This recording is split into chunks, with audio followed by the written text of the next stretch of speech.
বাড়ির ভেতরে ঢুকল।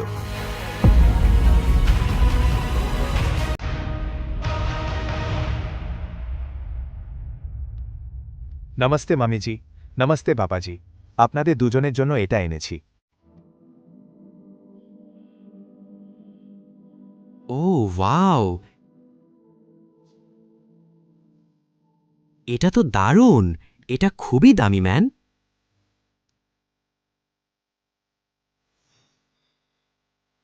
এটা কি?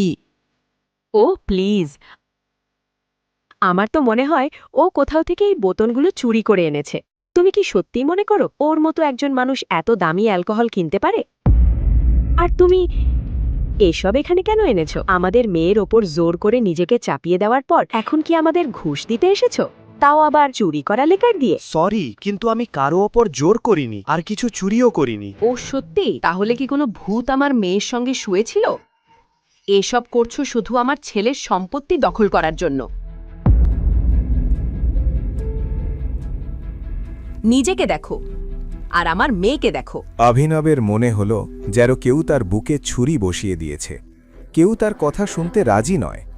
সত্যি সে আনন্যার সঙ্গে একই বিছানায় ছিল, কিন্তু সেটা ইচ্ছাকৃত ছিল না। সে নিজেই জানত না কিভাবে সে তার ঘরে পৌঁছে গিয়েছিল।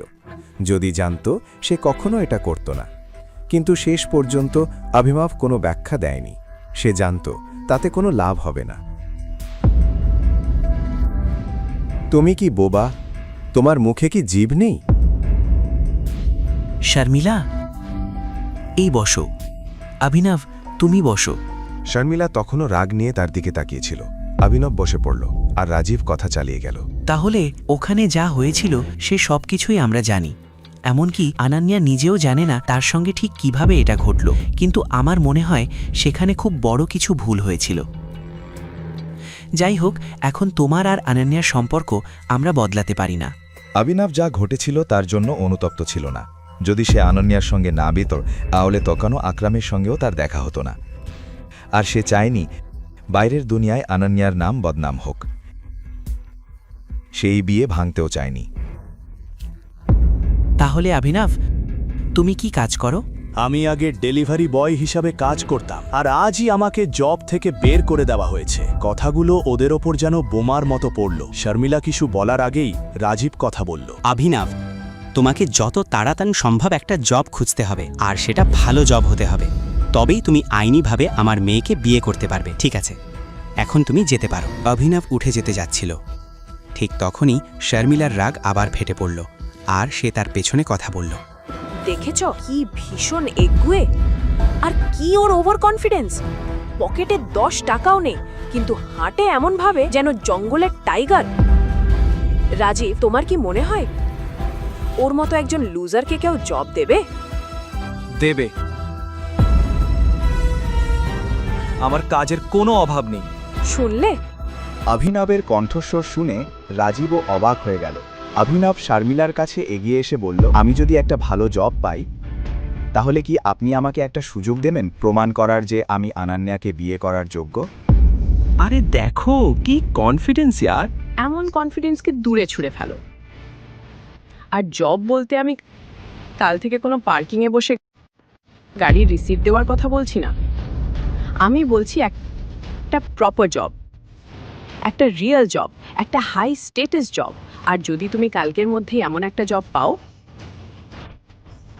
তাহলে আমি হয়তো তোমার কথাটা ভাববো। শর্মিলার মুখ থেকে এই কথা শুনে অভিনবের মুখে একটা বড় হাসি ফুটে উঠল। শর্মিলা জানতই না অভিনবকে বা তার পেছনে কে দাঁড়িয়ে আছে। সে হাসি মুখে মাথা নাড়ল আর বাড়ির ভিতরের দিকে এগিয়ে গেল। অনেক রাত হয়ে গিয়েছিল, আর সে জানত এই সময় নিজের বাড়িতে যাওয়া সম্ভব নয়। সে ভাবল অনন্যার ঘরেই গিয়ে ঘুমাবে। আফটার অল, এখন তারা স্বামী স্ত্রী। সে তার ঘরের দরজার কাছে পৌঁছালো।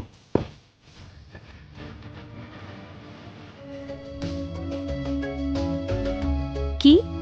অনেক রাত হয়ে গেছে, আমি আমার বাড়িতে যেতে পারবো না। ঘুমানোর জন্য একটা জায়গা দরকার। তো? তুমি তো আমাকে তোমার বাবা মায়ের সঙ্গে দেখা করতে ডেকেছিলে, তাই না? তাহলে তুমি আমাকে ঘুমানোর জায়গা দাও। তুমি কি ভাবছো আমি আবার তোমাকে আমার ঘরে ঢুকতে দেব? তাহলে আমি কোথায় যাব?